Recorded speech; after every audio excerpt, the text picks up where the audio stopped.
Assalamualaikum warahmatullahi wabarakatuh.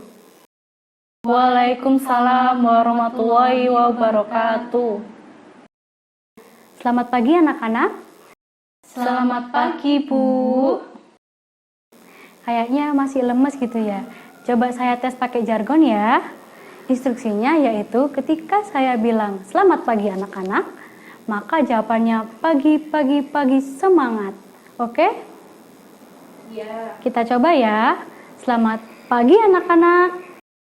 Pagi semangat. Sebelum memulai mata pelajaran hari ini, marilah kita berdoa terlebih dahulu. Berdoa akan dipimpin oleh salah satu dari kalian. Saya, Bu, yang memimpin doa ya, Bu. Doa dimulai. Doa selesai. Baik anak-anak, saya akan menjelaskan materi tentang gambar digital. Materi ini juga berhubungan dengan teori animasi sebelumnya. Karena sebagai seorang animator atau editor, agar dapat memahami juga bagaimana menyimpan gambar atau karakter animasi tersebut dengan baik dan juga realistis atau indah. Nah, dari kalian ada yang tahu nggak apa itu yang dimaksud dengan gambar digital? Saya, Bu, gambar yang di-scan dari file asli menjadi file digital dalam bentuk pixel, Bu. Nah, gambar digital merupakan gambar yang telah di-scan dari file aslinya menjadi file digital, yang mana akan dimanipulasi atau dalam bentuk pixel di dalam komputer, sehingga komputer dapat melakukan manipulasi gambar tersebut, sehingga gambar tersebut akan terlihat lebih tampak indah. Nah, untuk gambar digital berkembang sejak tahun 1960 dan 1970. Hal ini digunakan untuk mengatasi kelemahan dari kamera film yang telah berkembang pada saat tahun tersebut. Perkembangan yang pesat dari gambar digital saat ini akan berkaitan erat juga dengan munculnya kamera digital pada saat ini. Kemudian dengan menggunakan gambar digital tersebut, gambar akan dapat diperbaiki sesuai dengan selera animator ataupun editor. Selain itu, prosesnya juga relatif sangat lebih murah, sehingga setiap orang atau setiap animator atau editor dapat melakukannya sesuai dengan keinginannya. Baik anak-anak, selanjutnya saya akan menjelaskan jenis gambar digital. Jenis gambar digital ada dua, yaitu gambar vektor dan juga gambar bitmap. Gambar vektor adalah gambar yang disusun yang tidak dari piksel-piksel, namun dari objek garis dan juga kurva yang dengan perhitungan matematis mengenai tata letak, ukuran, luas, dan juga warna. Nah, untuk vektor ini ketika dia diperbesar maka tidak akan pecah. Itulah kelebihannya. Karena dengan vektor ini, menurut informasinya, secara penyusunannya akan selalu diupdate, menyesuaikan dengan perbesaran yang akan digunakan. Nah, untuk kemudian yang kedua ada gambar bitmap.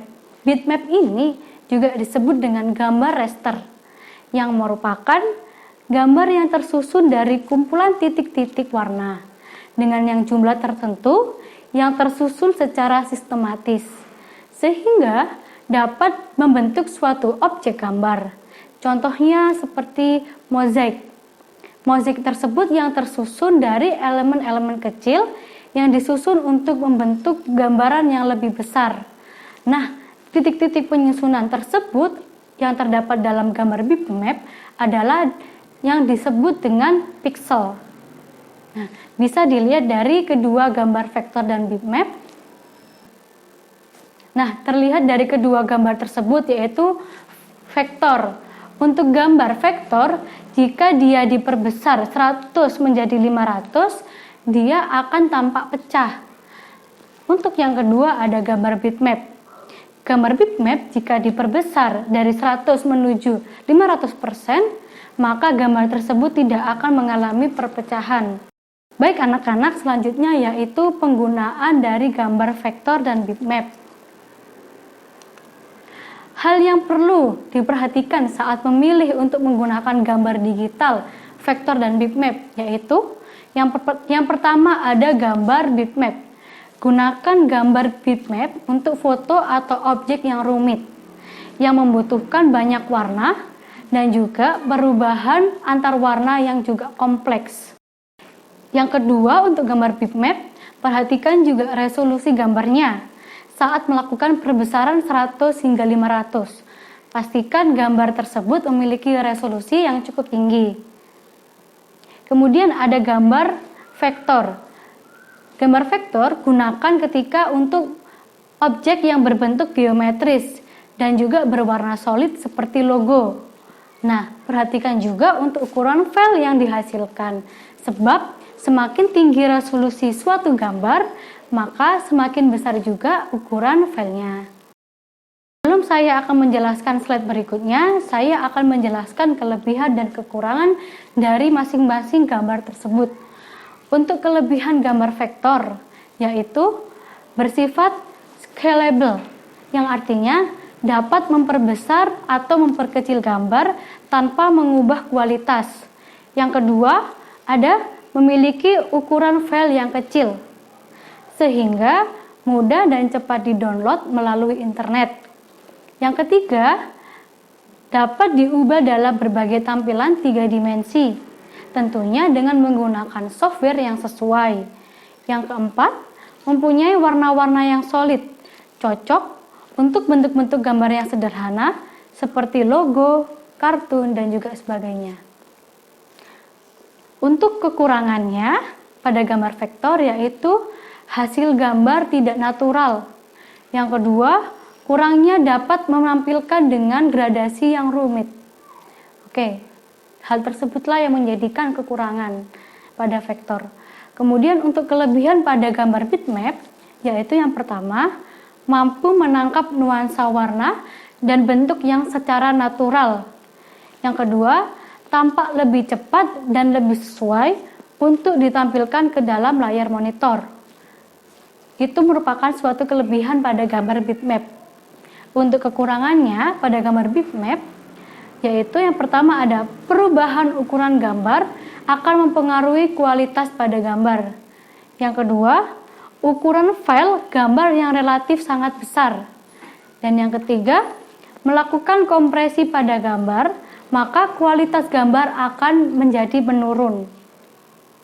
Nah, setelah ini saya akan menjelaskan tipe-tipe format file. Selanjutnya saya akan menjelaskan jenis-jenis format file. Untuk yang pertama ada PSD. Format PSD adalah file Photoshop yang khusus. Tapi tiap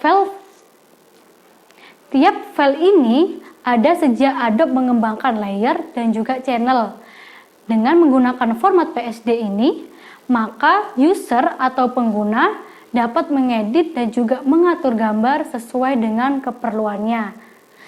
Format PSD ini pilihan yang sangat tepat jika berencana menggunakan gambar yang akan digunakan kembali, baik untuk diedit kembali ataupun dirubah secara total.